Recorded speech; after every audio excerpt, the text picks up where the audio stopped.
So, welcome to our second session on operations strategy. I can't attend the lecture today, so I just wanted to set up this pre-recorded set of lecture notes so that you can understand a bit about operations strategy. Going to set you up with some questions to complete and submit onto Moodle so that I can make sure that you're understanding some of the ideas that we're going through. So you're going to need a notepad and a pen. If you can also make sure you've got a copy of the case studies printed that are on Moodle, and we'll be ready to have a look at operations strategy. So, looking at the model from last week, this is the model that we had. So we've got operations management in the middle, and it is involved with lots of different aspects. So there's the design, there's the delivering the design, developing it, and then there's this area at the top which is called the direct management, and it's this area that we're going to be looking at. And we're going to be looking at the operations strategy today, and when we come back after half term, remember we're not here next week, we're going to be looking at this side, which is the social, the environmental and the economic performance of the business. So operations strategy today, and it fits into the direct bubble within operations management.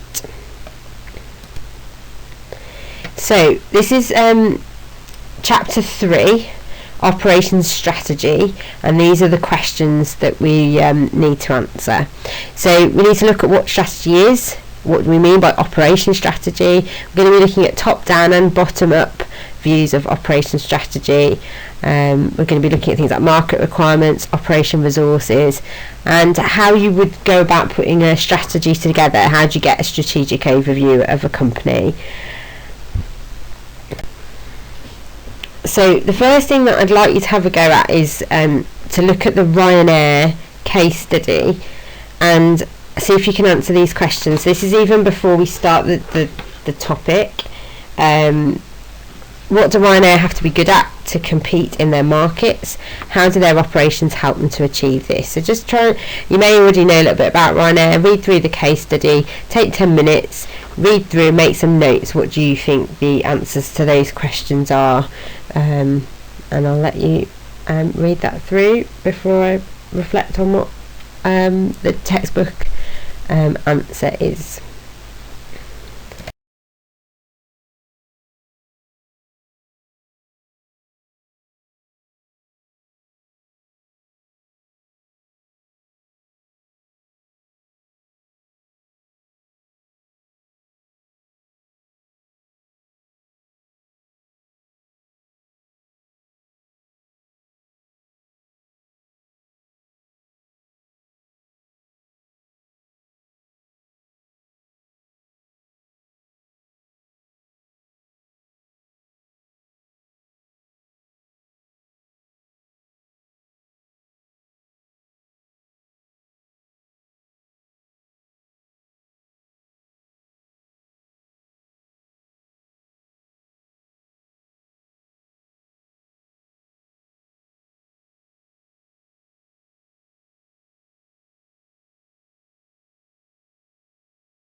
Okay, so hopefully you've read through the case study. We're going to just have a little bit of a look at summarising some of the aspects of Ryanair. So it's a low-cost airline. It's an example of an operation that has placed itself in what we'd call a trade-off position. It's sacrificed functionality for low cost. They've credited Southwest Airlines as the original, and they claim that they're still the best of these what we call focused airlines. Southwest Airlines is the only airline that has been consistently profitable for every year for over 30 years, and it is now one of the largest airlines in the world. It started up in 1971, only had 3 jets operating out of Dallas, Texas, and the strategy of the company has been consistent since it was founded. They wanted to get their passengers to their destinations when they wanted to get there on time at the lowest possible fares and make sure they have a good time doing it. The success of Southwest Airlines is down to clever management, a relaxed and employee-centred corporate style, and it was quite unique at that time to organise operations in that way. It's always looked at cost-saving innovations. It just provides simple snacks, doesn't provide full meals, reduces cost, but also turnaround time, which is a really big cost for airlines. Because there's no meals, there's less mess to clear up, less time needed to prepare the galley, load up the aircraft with supplies. Passengers were sold tickets without a seat allocation. It's simpler, it's faster, and they expected passengers to seat themselves, which they also felt was faster. Originally, the boarding passes were plastic and reusable, and the company was one of the first to use electronic tickets. It was also early in its adoption of the internet to sell tickets directly to passengers.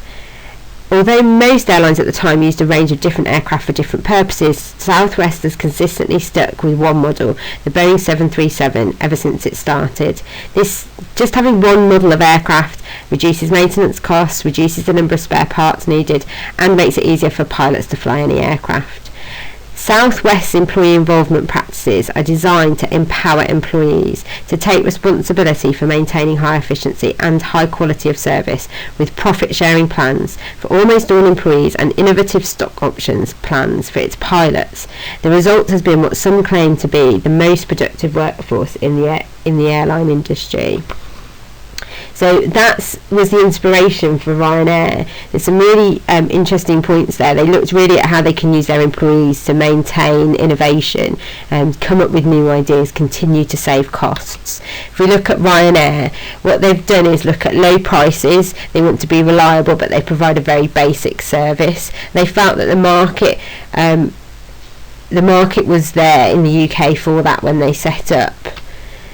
The strategic decisions that they've made is to really strip everything back, just use one technology, go for the cheap airport locations, and it's about that fast turnaround in the airports. That's what adds cost to airlines. They need to be in and out of that airport as quickly as possible.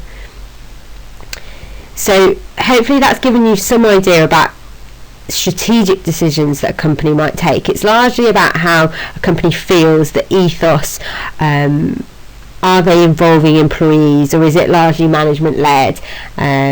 What is the main goal of the company? Is it about being high quality and high cost, or is it about being low cost and stripped back? And what is it that the customer expects from them? This particular case study is really going to help you with the assessment question, which asks you to look at Flextronics in a very similar way, asks you to look at Flextronics operation strategy, and I'll provide you, once you've submitted your answers to this question, I'll provide you with a sample answer and some feedback on how you might put together an answer for the Flextronics question in the course, which is the first question you need to answer. Okay, so when you're looking at Ryanair, they need to work together. They need to consider the market requirements when deciding on the operations strategic decisions. Okay, so thinking about what strategy is, it's broad objectives. So you're aiming for a goal, planning how to get there in quite big steps, very general ideas of how you're going to get to that goal, long-term objectives, looking at the big picture rather than looking at the individual activities, being detached from the day-to-day. So it is about setting something out.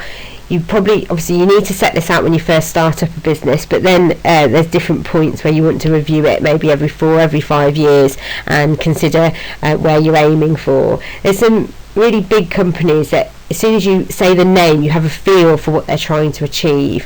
Virgin, Apple, they have very clear marketing strategies and operation strategies in order to make sure that not only their customers understand what they're about and their employees do as well.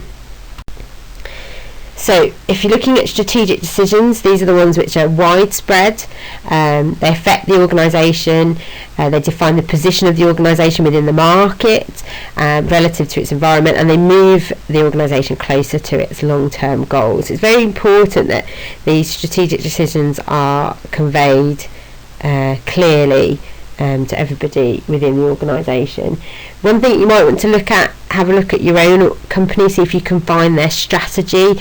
They should have a strategic view. It's often placed on the website, it might be on an internal website. The college has a strategic position which is updated every 4 to 5 years. You can find that on our website. It's a good idea to look at these sort of strategic viewpoints and to get to grips with what might be included in them. Okay, so operations are the resources needed to create products and services, and that's what we were looking at last week and how we would manage those resources. Operational is the opposite of strategic. It's the day-to-day. So operations are the things that are the resources. Operational is the day-to-day management. So you can look at operational, day-to-day, and strategic aspects of operations. So let's have a look at how the two differ, how operations strategy is different to operations management. First thing is the timescale's longer. If you look at operations management, it's very short term. You might be thinking about capacity. There may be an increased demand. Can you meet that demand? It might be about looking at whether you get a higher demand over the Christmas period and lower in the summer. So it's just about the day-to-day, much more short term and much more about predicting the next challenge that's around the corner. Operation strategy is more long term, so you're looking over 10 years at a capacity decision. So it might be a future launch of a new product. How are you going to predict the dip of a current technology? What is the research that needs to go on behind the scenes to make sure that you continue with a good level of demand over a period of years? The level of analysis is going to be higher in operations strategy. So operations management, you're largely managing your own area, although we did look at one company that was very small and has to be quite flexible. Generally you're only going to be looking at one level of the process and managing that. Operation strategy needs to consider the whole operation. So if you think about, we looked at Pret a Manger last week, on the micro level you need to be managing the franchise. There needs to be someone in the franchise managing that operationally day to day, but there needs to be someone looking at how those franchises work together, how the brand of the company fits, and are you continuing to update and maintain that brand so that it continues to be current and popular. We've got the level of what we call aggregation is higher. So in operations management they might say, can we give tax services to small business market in Antwerp? So whereas in strategy it's business advice capability compared with other capability. So this is thinking about banking, and it might be looking at opening up a new market, and is this something that we are capable of? Whereas if you're looking at operation strategy, it's looking at what capability do we have, and is that something we need to focus on? Is it something we need to improve? Is our business advice capability better than our long-term financial capability? There might be different areas that the company would look at. Also talk about something called abstraction. So in operations management, how do we improve how do we improve our purchasing procedures? But in operations strategy, should we develop strategic alliances with suppliers? So in the operations management, you might be thinking, oh, this is, our purchasing procedures just aren't working, they're taking too long, we can't get the product when we need it. So it's an instant fix or something that can be done within a few months. An operation strategy, let's have a look. Do we need to join partnerships? Do we need to create a closer relationship with our suppliers? And that's going to be more long term, so it's going to be more of a strategic overview. Okay, and this is called the 4-stage model of operations contribution. It's after Hayes and Wheelwright. So you can see up the left hand side here we have where we increase strategic impact, and on the bottom axis we are looking at increasing operations capabilities. Okay, so firstly we try and correct the worst problems, and this is whatever is holding your organisation back. What is the biggest problem that you've got that's going to hold you back? And this should be something that's internally done and is fairly neutral. Okay, and then we need to adopt best practice. We need to get as good as the competitors. We start at stage 1. We're either starting out or we're starting out. We've realised that we're not doing well, so we need to correct our worst problems.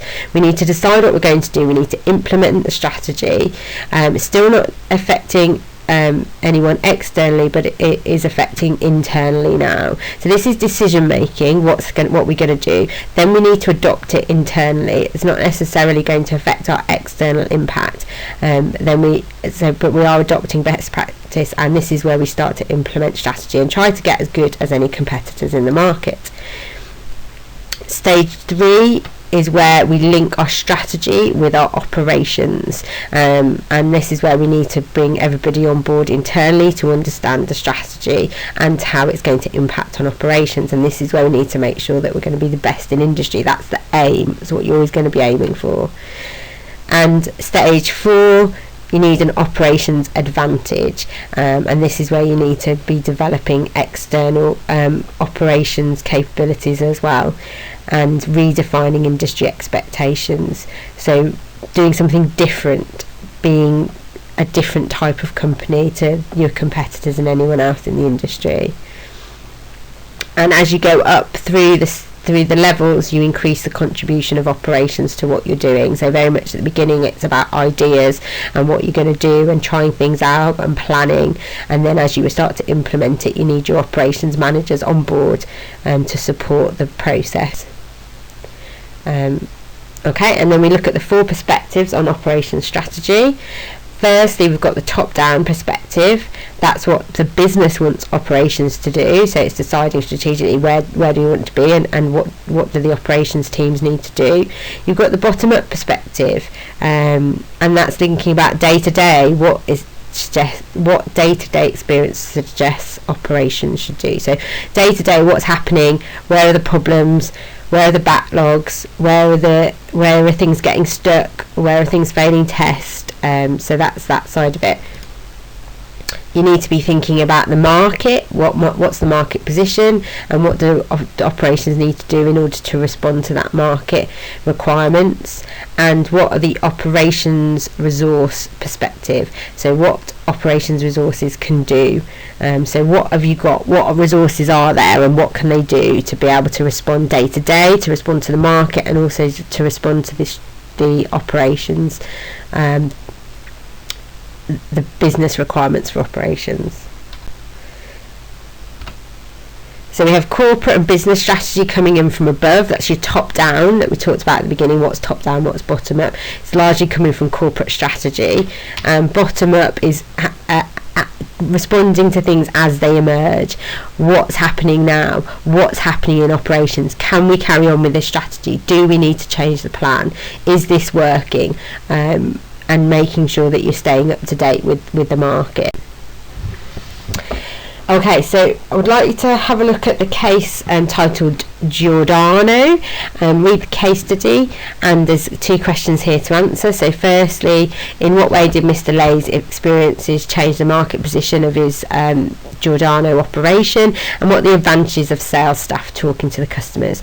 So just take 10 minutes, have a read through and make some notes on that one.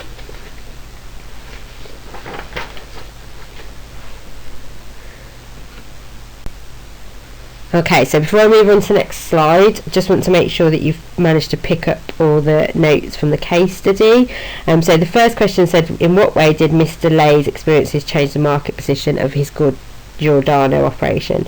So when Jimmy Lay first considered the way in which his new retail operation might do business, most of the stores with whom he would be competing offered low prices, very little else to their customers.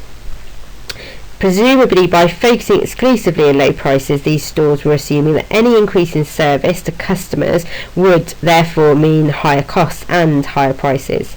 Jimmy Lay's insight was to understand that there was not necessarily a trade-off between good service and low costs. There was no reason why his customers shouldn't have both.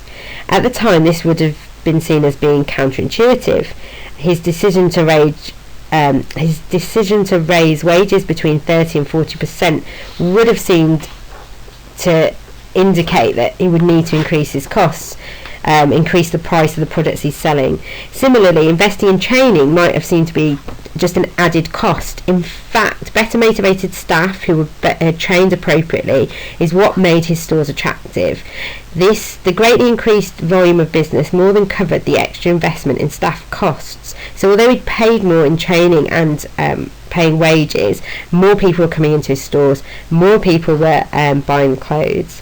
So not only were staff more capable of serving customers, they would presumably, you would hope, be happier in their jobs.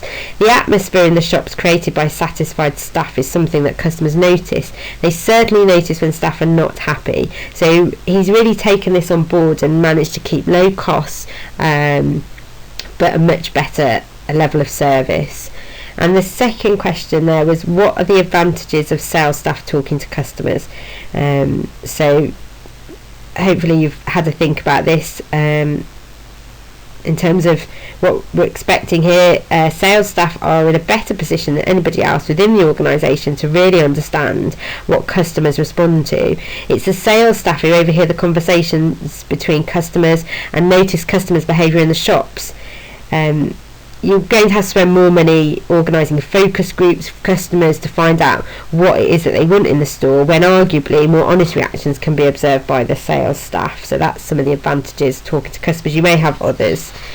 Okay, so now we're going to have a look at what we call the strategy hierarchy.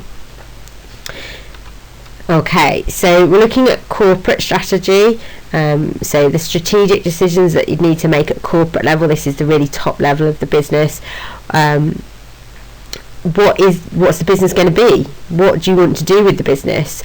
What do you need to acquire? What do you need to what is this? Do you need to buy into other businesses? What do you need to get rid of, and how are you going to allocate cash?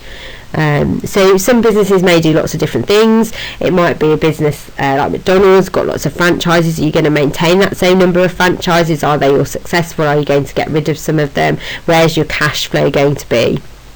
Some of the influences on decision making, the economics, are what sort of what the government doing, what's going on with inflation, how are your customers able to spend the same amount of money that they could spend 5 years ago? There's a social environment. So if you look at McDonald's at the moment, going back to McDonald's, they're very much changing the design of their stores, looking much more like a coffee shop, getting rid of the sort of garish colours, getting rid of the reds and greens, and becoming much more tonal sort of browns and beiges to feel much more upmarket, much more like the coffee shops which are currently successful. So it's about what people expect, and whether you can maintain your customer base, the political environment and how that affects you, the current changes to business. You've got the apprenticeship levy, which is going to have a real impact. So it may be that at corporate level you're looking at the number of apprentices within the business. Can you increase that number? How are you going to account for the additional, what is essentially additional tax, and how is that going to affect your business? We're going to they may also look at company values, company ethics, maintaining the certain view and vision of the company, and making sure that both employers and customers see the company values and ethics and understand them. And then you've got the business strategy, which is at a slightly lower level, understanding the mission that's been sort of fed down from corporate level. What are the strategic objectives, and how can the company best compete within the market? So looking at how the market's changing, looking at what the competitors are doing, looking at core technology. Can you increase the amount of automation? Does that have an impact on your on how competitive you are, and what are your financial constraints? Are banks lending money at the moment? Can you get a loan to buy the new bit of kit? And what's going on within your budgets and your financial situation? And then you've got functional strategy, so how to contribute to the strategic objectives, how to manage resources, so looking at what skills you have within your workforce, looking at the current technology, looking at what your recent performance is, and whether you're following the plan. Are you meeting the objectives of the company? Are you meeting the company values and ethics? Are you competing effectively within the market, and have you got the resources to do that? Okay, so we've got this. One of the things you have to consider at strategic level is this product life cycle or service life cycle. So this is what tends to happen. You bring out a new project and it will hopefully take off, it will be popular and increase, but it gets to a point where you've saturated the market, and this is with both products and services. You can't continue offering the same service, you need to be able to update it. So then demand drops off. So you introduce it, hopefully you grow your demand, you get to maturity, gets to a point where it's no longer the thing to have, or it may be the technology's moved on. If you think about engineering, you need to then update your designs, so then you're going to get a decline in demand. Okay, so to start off with, in the introduction level, you have a slow growth in sales. You're trying to, only people who are innovative are going to buy your product. There's not going to be many competitors in the market. You hopefully launch something that's quite new and different, and there should be the ability to customize and design, put in design changes often happen at the introduction phase. Then you get into your rapid growth. Hopefully, if it's a successful product, looking at what we call early adopters, you increase in numbers and you more of a standard project. You get to maturity, your levels of sales fall off, you hopefully got the bulk of the market, it's reasonably stable, but there may be other technologies emerging in the market that you need to be aware of, and that's where things will start to drop off, and you need to think about what you're going to replace in the market. So looking at this from a different perspective, still got the same curve. At the introduction phase, you're only going to be able to get winners if people feel that you're offering a product or a service that's different to anyone else's. You need to have a really high quality range. You need to offer flexibility in the range and in terms of what you can do. So if you're trying to get into a market, that's what you need to be able to do. At the growth period, it's about how easy it is to get hold of your product, what the price range is, and its dependability, as well as still some aspects of quality, but it's really about how easy it is to get hold of. And then you've got the maturity phase, where actually you're going to have to make sure that your price is more competitive. Again, it's about how dependable the supply is, and much more focused on cost and quality. And then as it tapers off at the end, you really need to be low price, you need to be dependable. So if we're looking at competitive factors in terms of what a customer sees, if what they're looking for is a low price, then the operations need to be very good at reducing costs. if they're looking for high quality, then the performance objective needs to relate to that. If they're looking at fast delivery, you'd look at performance objectives related to speed. If you're looking at reliable delivery, then you need to be thinking about dependability. If your customer focuses on innovation, then you need to be flexible in the products and services that you can provide.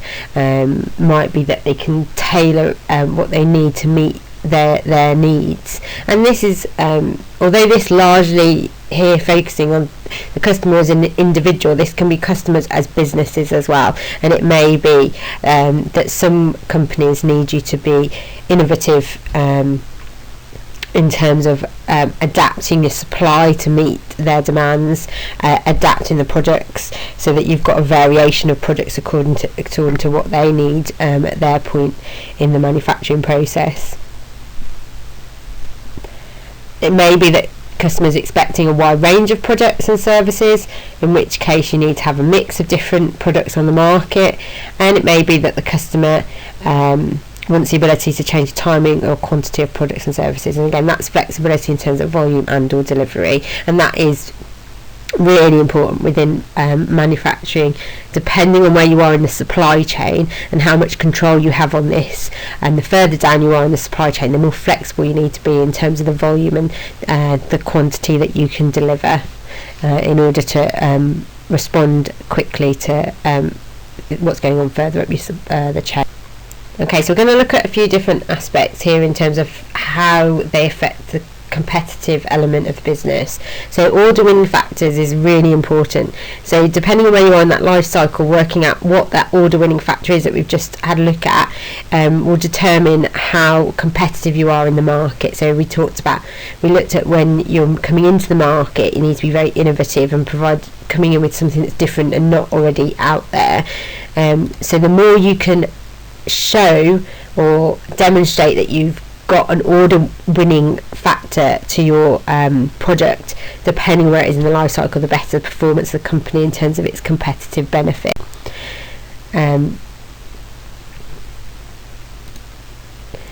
So if you think about qualifying factors, this is just the expectation. You have to meet the expectation of your customer, otherwise you're not going to perform in the market.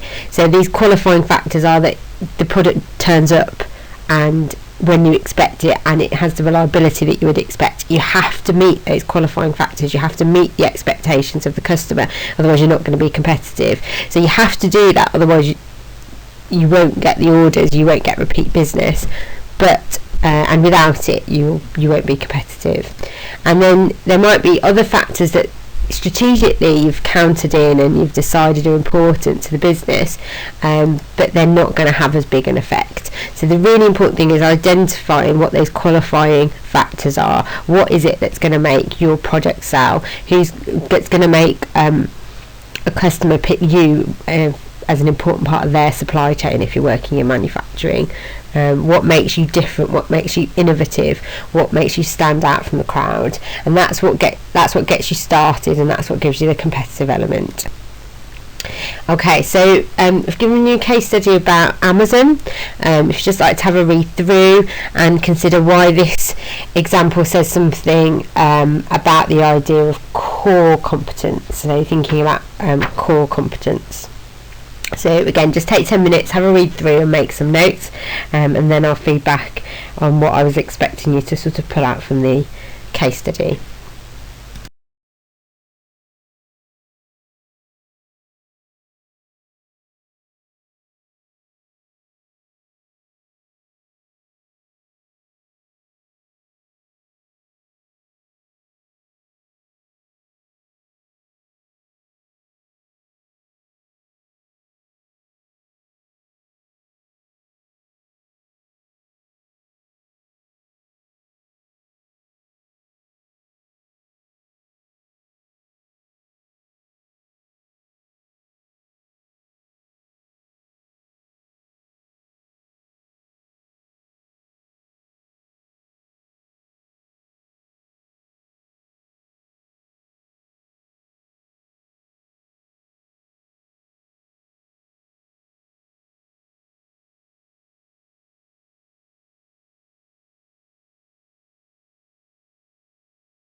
Okay, so in terms of core competence, the founder of Amazon, you'll have noticed, is someone called Jeff Bezos, and the way he now sees his huge company is a great example of how the underlying competencies of an organisation can come to define what it is.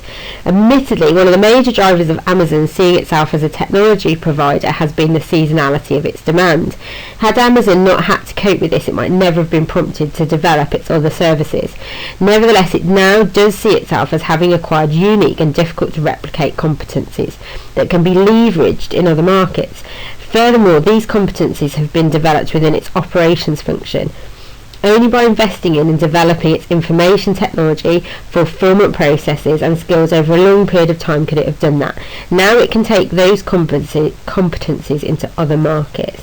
And this is an ideal example of strategy being formed inside out. So it was having to respond to the fact that there was low points in their demand. And looking at how they could maintain a certain level of operation throughout the year. So let's have a look at this theory by Mintzberg. It's his concept of emergent strategy. So this is your intended strategy, and you need to have this intention, a plan, a goal, a focus. Deliberative strategy, which is what you do in order to try and meet your end goal. And your realised strategy. So ideally you would put in place a strategy, decide on where you want to go, you would then follow the plan, and you would get there, and then you would redevelop the strategy. It doesn't always happen, as we've seen with Amazon. Their strategic goals had to change and alter, and they had to respond to emerging markets. And then that doesn't necessarily always mean you're doing the wrong thing. It's not always easy to predict what's going to happen in the future, as long as you do respond, redefine your strategy and still get back to your end goal. So if we have a look at we've got market requirements here, so looking at what we need to do to compete in the market, what the operations need to do to help compete in the market. So we need to understand the market first and then work out what operations need to do, and then we have our operations resources. What actually does the company have in terms of its operations capabilities? What resources, what people, what equipment, what services, and what is it that the company needs to do to maintain its capabilities and continue to satisfy the market? Have you got enough people? Have you got enough equipment? Have you got the right supply chain? So that's the sort of questions that asking at a strategic level. And it's pulling these two together. What is it that the company needs to do, and what is it that we want the operations to help in order to compete in the market? Okay, so just want you to have a think about this question. Why can a plan, even when it isn't appropriate, help a strategy to be executed? So I just want you to write down why it's useful to have a plan, even if you don't necessarily follow that plan, even if it's not the right plan. Why can it still sometimes be useful? So just take 5 minutes, write down some of your thoughts on that one.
Okay, so hopefully you've had a think about that.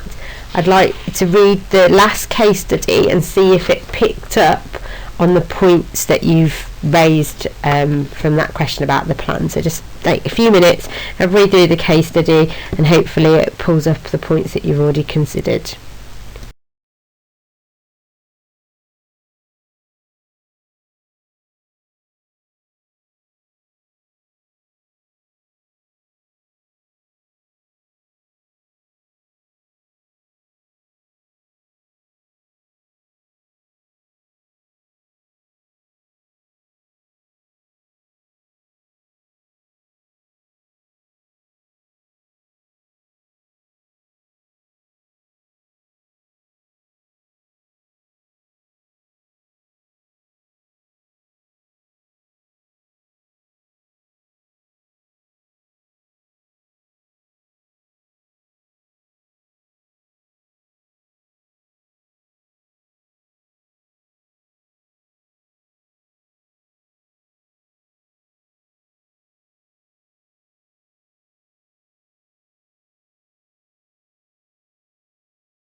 So just to clarify, go over that, why can a plan, even when it is not appropriate, help a strategy to be executed? You should have found the answers in the case study. It's encouraging to have a plan. It gives you purpose. It prevents despair. It means that you've got an idea of where you're going. So even if you don't follow that plan, even if it wasn't the right plan in the first place, a plan is better than no plan. So when we're thinking about operation strategy, it should be appropriate, comprehensive, coherent, so understood, not a load of business jargon and language that nobody understands that happens to be popular at the moment, consistent over time, and you need to think about when you're going to start implementing the strategy. Where should the company start? How fast is it going to proceed? What's the length of the strategy? Where's the end goal, and how long is it going to take to achieve it? And how can it be coordinated to make sure the strategy is followed effectively? Okay, so hopefully you found that useful, understood a little bit about strategic view, focus of business, making sure that the sort of ethos and the idea of the corporate level feeds down through the company. What I'd like you to do is have another look back at that Ryanair case study. Have a look at the question here. So what is the operation strategy of Ryanair, and how does it help to achieve low costs? I'd like you to write this up, type it up and upload it to Moodle.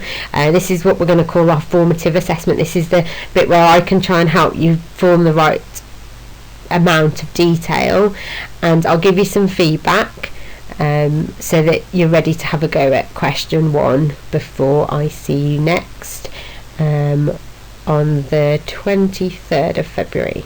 Okay, thank you for listening, and if you've got any questions at all, just drop me an email and I'll try and answer as soon as I can. Have a good break, and I'll see you in a couple of weeks.